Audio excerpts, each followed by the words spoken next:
Welcome to Speak English with Stories. Today, we will listen to a long and calm story.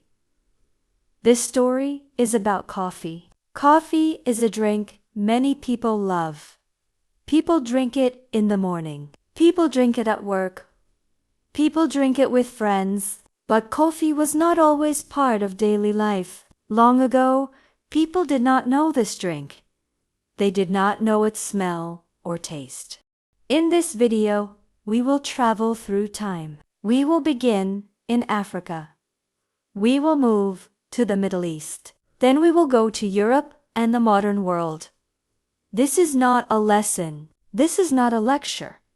This is a simple story. A story you can listen to slowly. A story you can enjoy. Let us begin.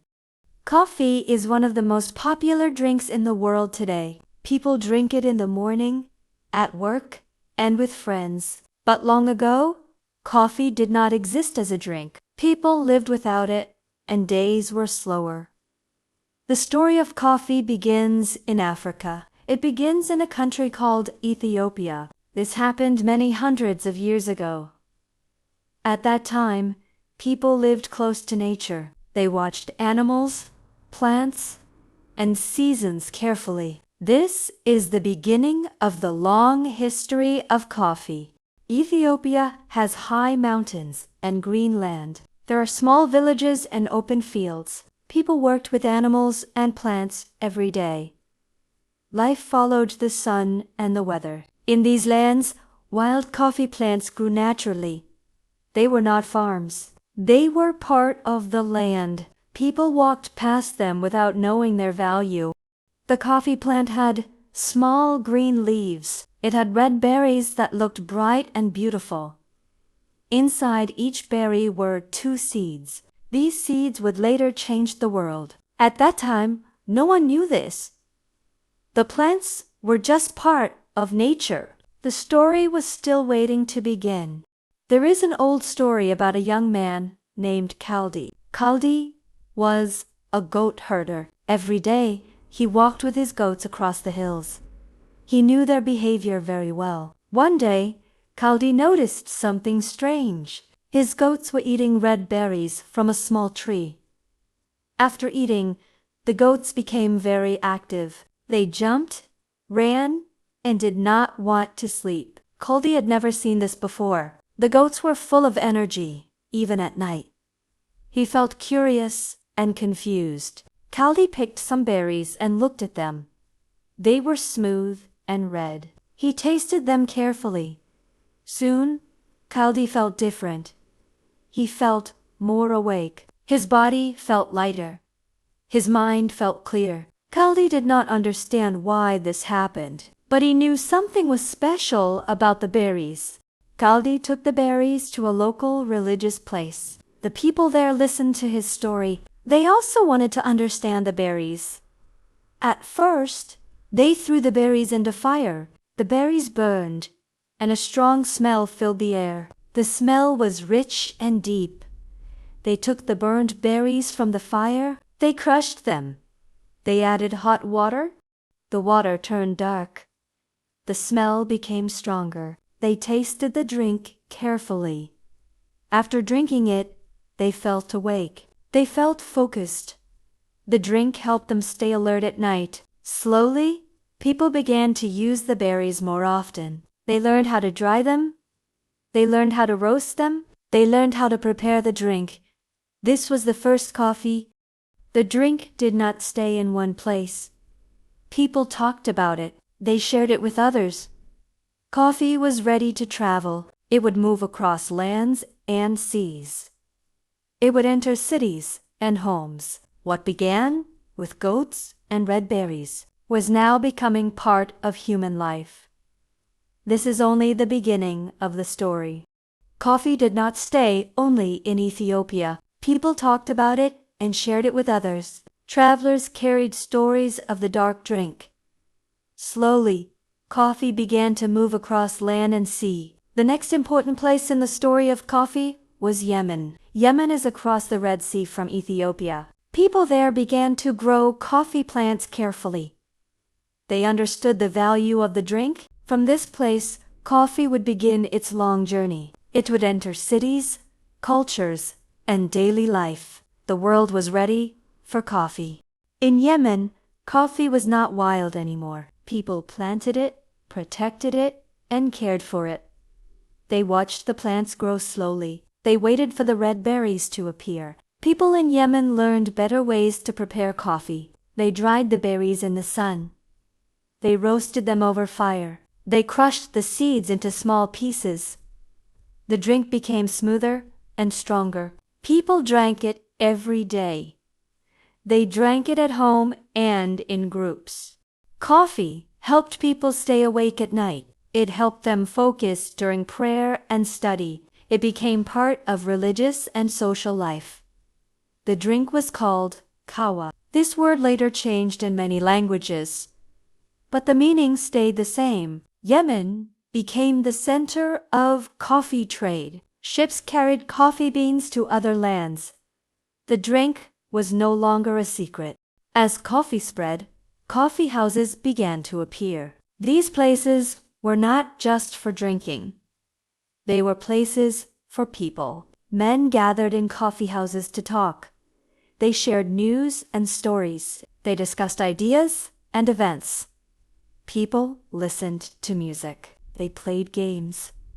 They spent long hours together.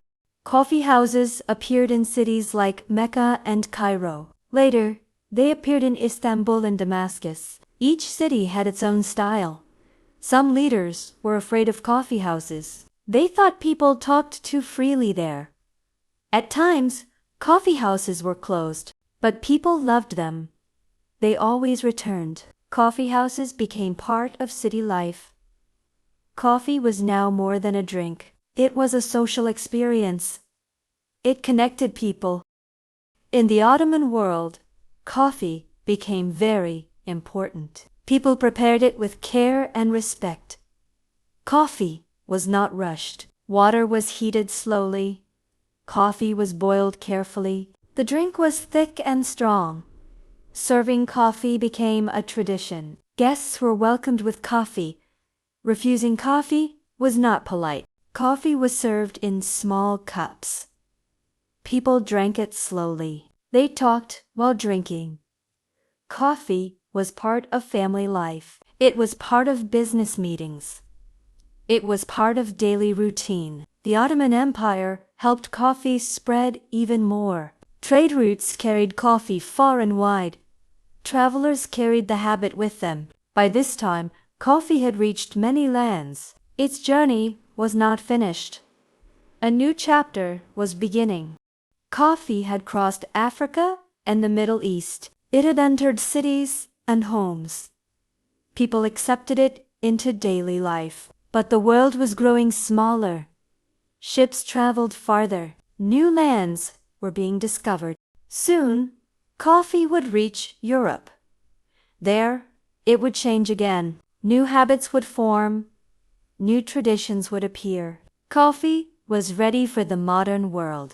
Coffee arrived in Europe in the 1600s. At first, people did not trust it. The drink was dark and bitter. Some people called it strange. Others were curious. Doctors argued about coffee. Some said it was healthy. Some said it was dangerous. Slowly, people began to enjoy it. Coffee houses opened in Italy and France. Then they opened in England. People gathered to drink coffee and talk. They discussed news, science, and business. Coffee helped people stay awake and think clearly. Europe was changing, and coffee was part of it. In London, coffee houses became very popular. They were called penny universities. For 1 penny, people could drink coffee and listen. Writers, thinkers, and merchants met there. Ideas moved from table to table. New plans were made. Coffee houses helped shape modern society. They supported newspapers and trade. They helped people share knowledge. In Paris and Vienna, coffee houses had a different style. People sat longer. They enjoyed conversation and comfort. Coffee became part of city culture. It was no longer only a drink. It was a habit. But Europe wanted more coffee.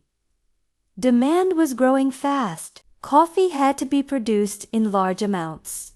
Coffee plants did not grow in Europe. European powers looked to other lands. They planted coffee in colonies. Coffee farms appeared in South America, Asia, and Africa. Large plantations were created. Many workers lived difficult lives. Coffee production became hard labor. Brazil became one of the largest coffee producers. Other countries followed. Coffee became a global product. It traveled across oceans. It filled ships and markets. The drink was now part of the world economy. It connected farmers, traders, and cities. Coffee brought wealth to some. It brought hardship to others. Still, its spread continued. In the 20th century, coffee changed again. Machines were invented. Coffee became faster to prepare. Instant coffee appeared. People drank coffee at home and work. Coffee shops returned in new forms. People met again over cups of coffee. Different styles appeared. Strong coffee, sweet coffee, coffee with milk. Every country created its own way. Coffee became personal. People drank coffee alone. People drank coffee together. Coffee became part of modern life. Today, coffee is everywhere. It connects the past and present, from red berries in Ethiopia to cups around the world. Coffee carries history. Every cup has a story of travel, work, and people. The journey of coffee continues, one cup at a time. This is the end of our story. Coffee began as a small plant in nature. It traveled across land and sea. It entered homes, cities, and daily life. Today, coffee is part of the world. People drink it in many ways. Every cup is a little different. The story of coffee is still continuing. New places, new people, new moments. Thank you for listening to this story. You can listen again anytime. You can listen slowly or quietly. More stories are waiting. Until next time, thank you for being here.